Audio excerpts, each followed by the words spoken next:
ये कथा राजगीर के पास दो छोटे छोटे जो उपनगर थे, यानी छोटे छोटे उपनगर, उनकी है। एक उपनगर का नाम था उपतिस्सय और दूसरे उपनगर का नाम था कोलित। उपतिस्सय और कोलित जो आज के नालंदा है, उस नालंदा के आसपास या नालंदा, ये उपनगर में आते थे जो राजगीर के पास थे। कहते हैं सारिपुत्र नालंदा के ही थे।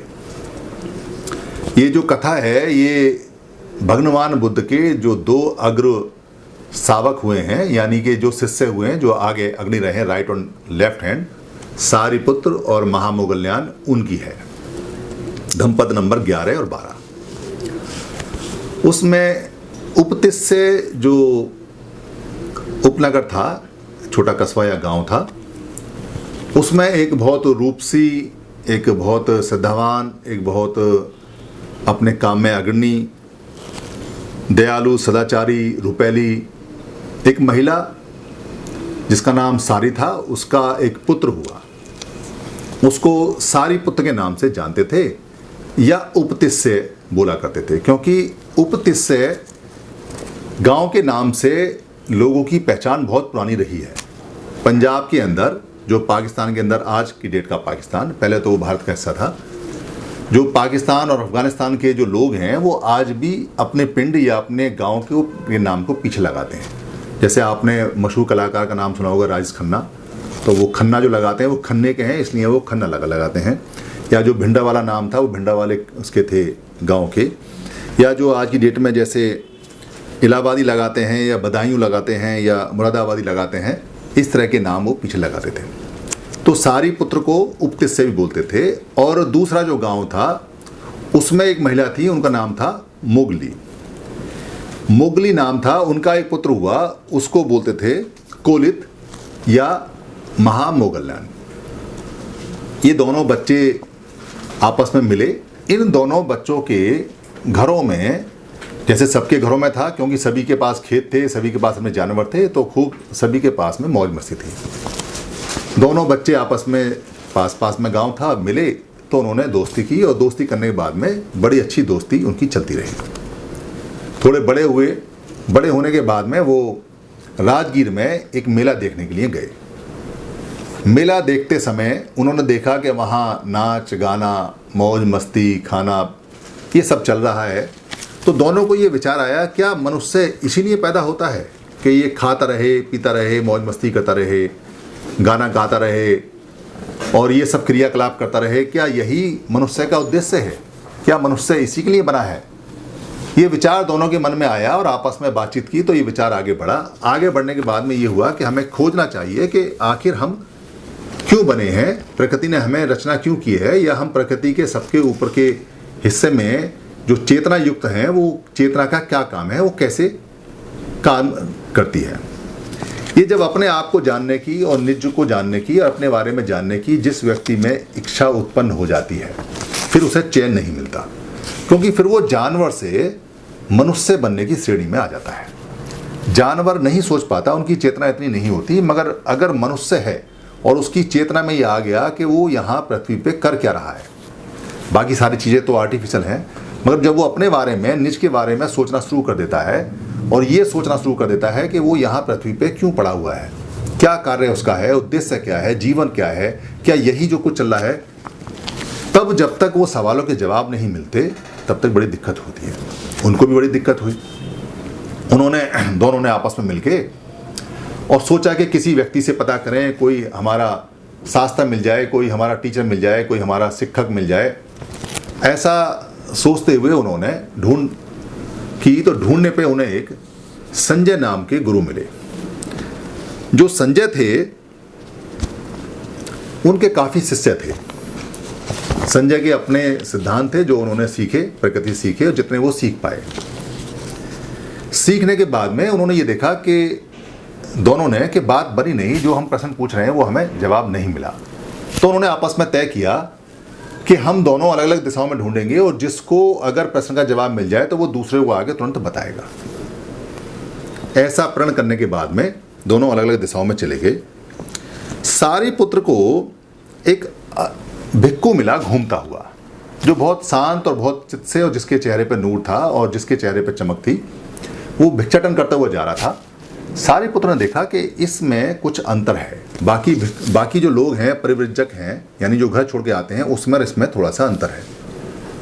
तो उसने कहा कि जरा ठहरो और मुझे ये बताओ कि आपके गुरु कौन हैं और क्या सिखाते हैं। उस भिक्खु का नाम था अस्सजीत।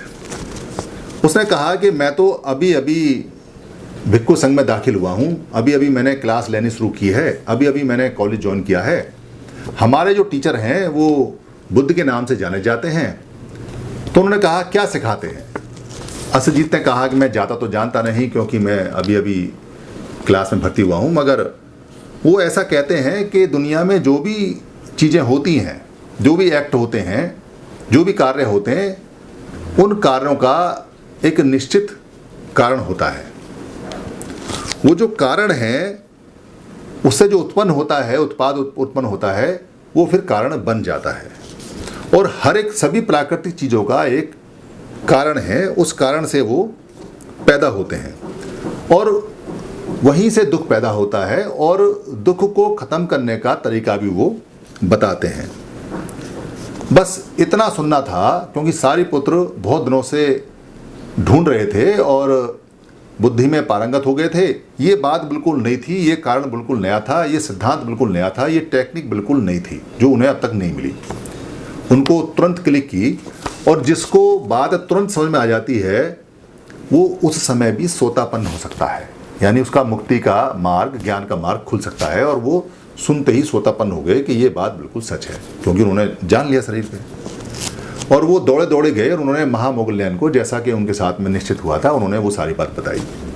महामोगल्यान ने कहा कि ये बिल्कुल ठीक बात है।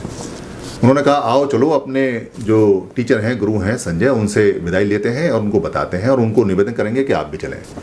उन्होंने वहाँ जितने भी और शिष्य थे उनको भी ये बात बताई और कहा कि हम लोग जा रहे हैं।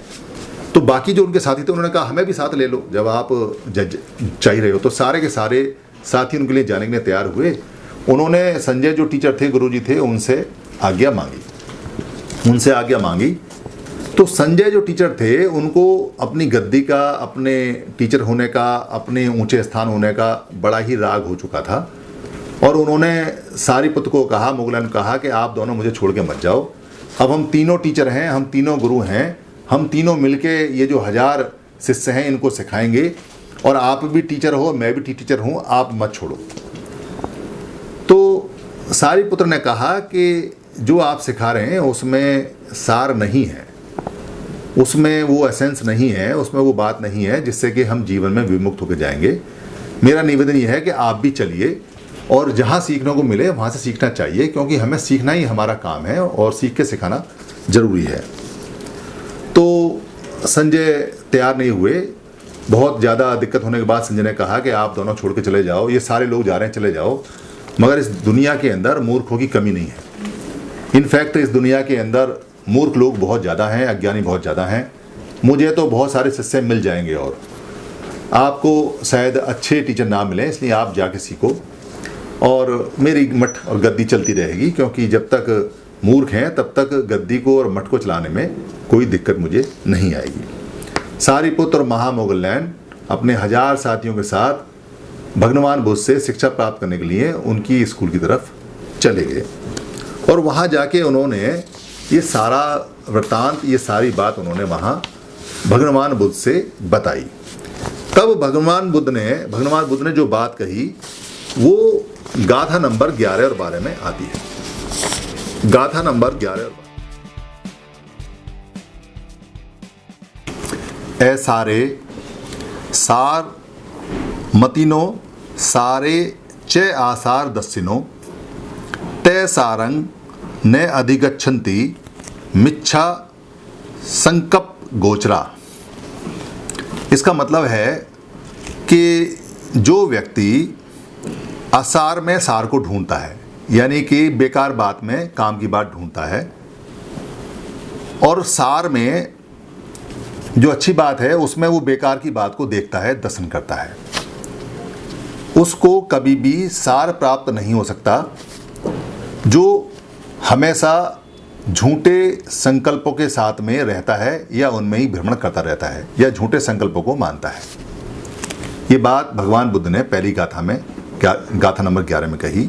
इसमें असारे का मतलब जो है वो है कि असार यानी सार का ना होना। सार मतिनो का मतलब है जो सार को प्रज्ञा के हिसाब से देखे। सारे चे आसार दर्शनो, और जो सार में असार का दर्शन करे। तय सारंग न अधिगच्छन्ति, न माने नहीं, अधि माने प्राप्त करता है और गच्छन्ति माने आती है, उसको सार कभी नहीं आता। मिच्छा संकल्प गोचरा, जो गोचर करता है यानी कि घूमता है। गोचर माने वैसे होता है गाय को चराना या भ्रमण करना या घूमना। तो मिच्छा संकल्प गोचरा, जो झूठे संकल्पों में घूमता है या जो झूठा संकल्प करता है उसको सार कभी प्राप्त नहीं होता। जो अच्छी बात में खराब बात ढूंढता है और खराब बात में अच्छी बात ढूंढता है।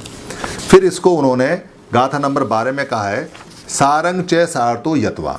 सारंग च सारतो यत्वा यानी कि जो अच्छी बात में अच्छी बात का ज्ञान रखता है। यत्वा माने जानता है, ज्ञान रखता है। सारतो माने अच्छी बात से। आसारंग च असारतो, और जो असार यानी कि जो बेकार की बात है उसको वो बेकार की बात से ही जानता है। यानी कि जो अच्छी बात को अच्छी बात की तरह जानता है, खराब बात को खराब बात की तरह जानता है। तय सारंग अधिगच्छति, वो अच्छी बात को प्राप्त कर लेता है। सम्या संकल्प गोचरा, जो सम्मक यानी जो अच्छा संकल्प लेके चलता है, गोचर करता है। ये बात भगवान ने संजय परिव्रजक जो थे, जो उनके पुराने टीचर थे, उनके विषय में कही। और ये दंपति की गाथा नंबर 11-12। धन्यवाद।